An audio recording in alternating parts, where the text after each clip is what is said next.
Good day, everyone. I'm Frederick.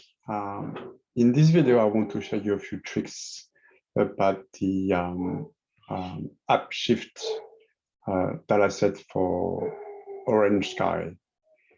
What I want to show you specifically is how to link the two datasets. So provided that you went to Blackboard and downloaded the two text files, CSV file, you can see the very first dataset is about basically the shift when drivers are doing their work, volunteering, are doing showers, washes, and so on. The little trick I want to show you, how to connect that first data set, which includes the van location service ID, which is where the location is. As you can see, it's a number. And that column is going to refer to the second CSV file, which is also in the data set.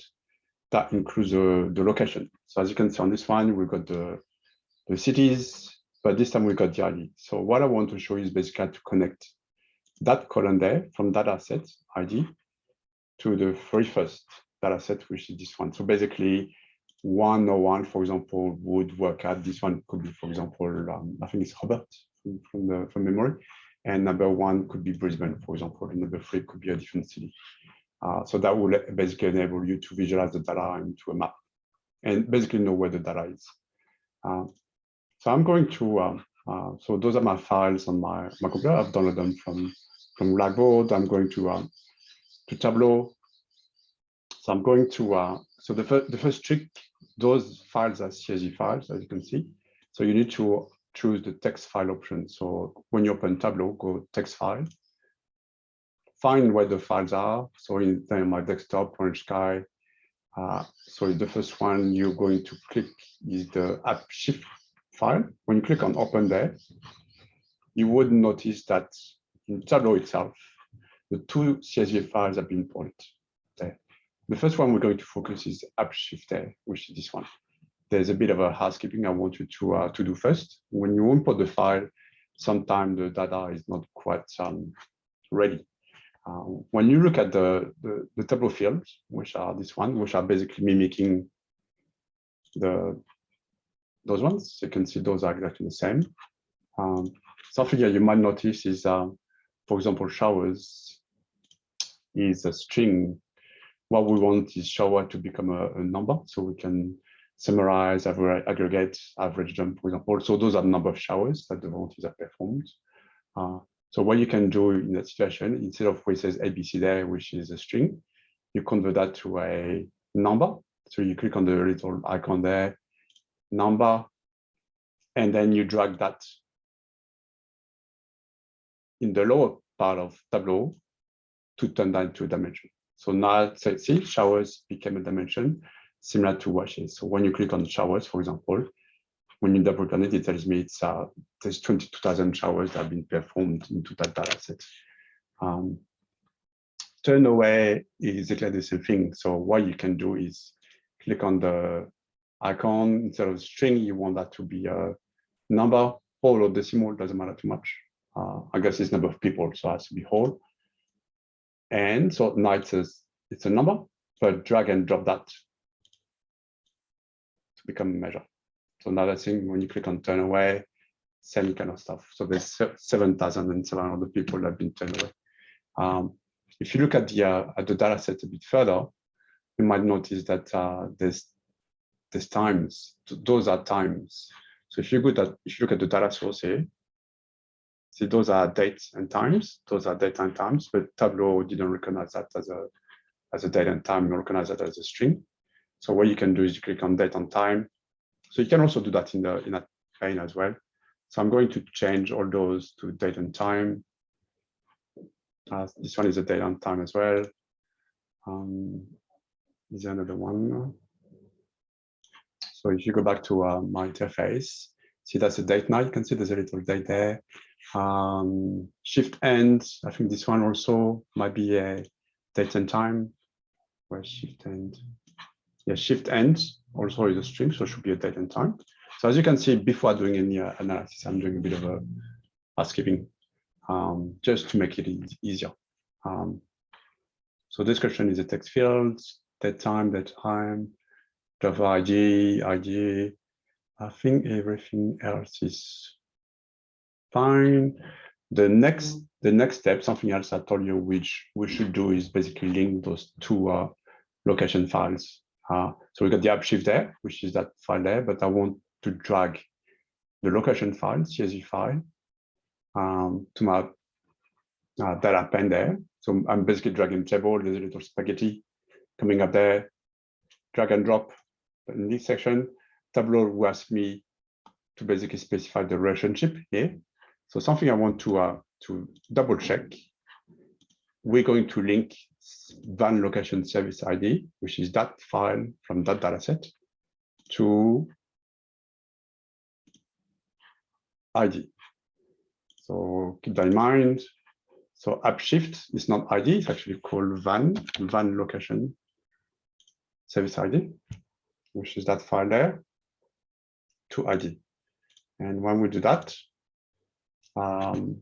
see there's no error message. So if you make a mistake, there will be a little message saying Tableau doesn't recognize the relationship. Now the nodal is, or the orange nodal is connected. There's no issue. You can click on the file there, and you should see, if you go back to sheet 1 there, now I've got the two tables connected. So I've got my Upshift table, which is here at the bottom, and I've got my shift location table, which is there. Same thing. What you can also do is you can change that to a date field, stop date. The name here, when you look at the location, that's my column there, name. You can actually tell Tableau that's a geolocation file as opposed to string. So this one is a string, as you can see there. What you can do is you can click on the little ABC icon, geographic node, and make that a city. And Tableau would turn that to a little icon, which is a little globe. The advantage of doing that is when you double click on name now, Tableau would basically recognize it's a geolocation file and give you a map of the cities, as you can see there. So I've basically drawn a very simple map. You can verify, see you got 34 unknowns there. It's probably because when you click on bring, for example, name to rows, you see, for example, Brisbane 2, Brisbane 3, and name, but all those, they've been put in the database, in the dataset, but they don't actually mean anything. So what you could potentially do is go back to that file and find where there's Brisbane 2, Brisbane 3, and call them Brisbane, for example, to clean that up. So there's a bit of a maybe data cleanup process if you wanted. That's why there's 34 unknowns there. But then I've created a map, very simple map. But what you could do now, because it's so linked, those two tables are part of the same data set. What you could do is you could, for example, double click on showers. And what I've done, and even bring showers to color. So what Tableau basically gave me with a very simple map is the number of showers per city. So this one, it reads that search and causes 3,000 showers that were done, performed in Brisbane, 2,500. Because I just use name to create a map and then use any of those measures. So I could, if I wanted to analyze a bit further. See, I don't have any measures there. I could just go volunteer hours, for example, click in there. But this time, the bigger bubble, there's 500,000 hours, volunteer hours for Brisbane. So you can see Brisbane is very, very prominent. Yeah, but what you could potentially do is use a date filter, for example, to try to understand why. Keeping in mind that the data is